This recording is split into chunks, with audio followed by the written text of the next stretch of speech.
Although is that somebody has put up a Wikipedia about George Galloway's mother of all talk shows, and it said about regular contributors.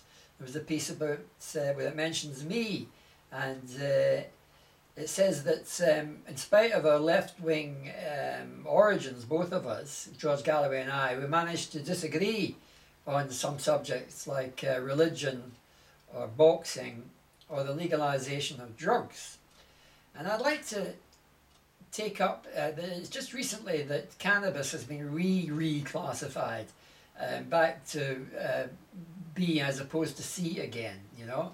The basis of their argument is that cannabis has changed, the nature of cannabis has changed in the last 20, 30 years since they were happy young hippies blowing a joint, like, you know, and that this skunk is much stronger and people are liable to psychosis. It can bring it on, so they maintain.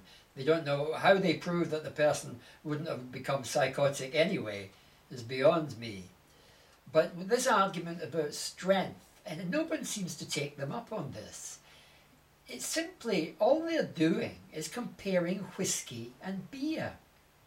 You know, if you have something which is stronger, no matter what the substance, whether you're an addict or not, the stronger the substance is, the less you take.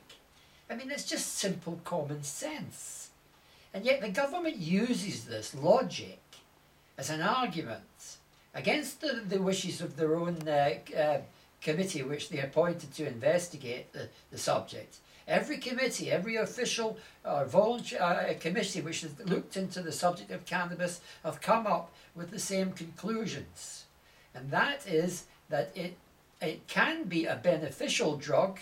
And the biggest contradiction of all, you know, a doctor is allowed to prescribe you heroin, but he's not allowed to prescribe, or speed. He's allowed to Drimadil or Dexatrine or whichever speed is the methadone, whichever speed is going. They can.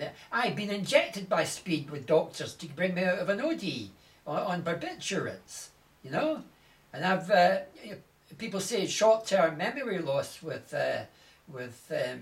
cannabis, you know.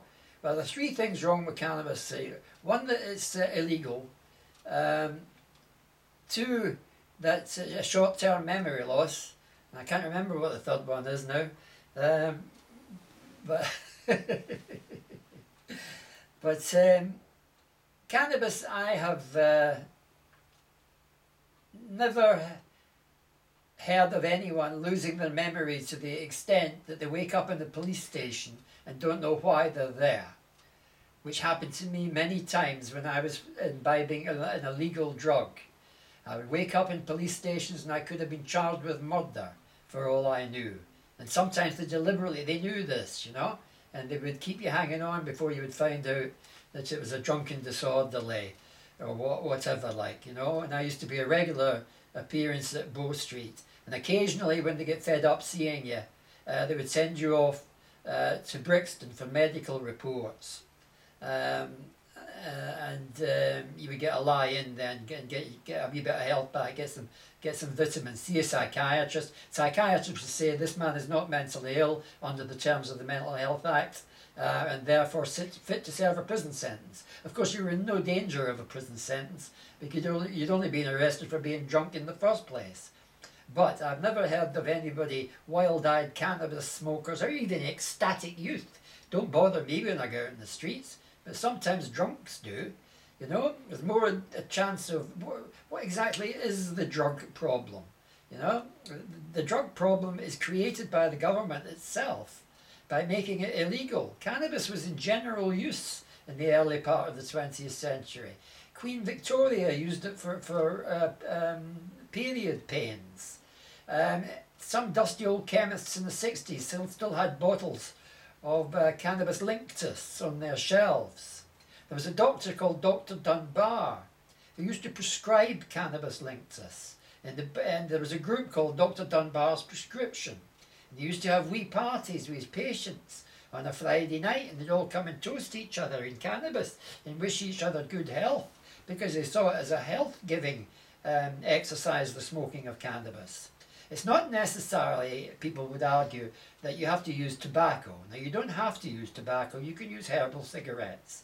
There's no need to use tobacco, which is a harmful substance, is definitely addictive, but it's fucking legal.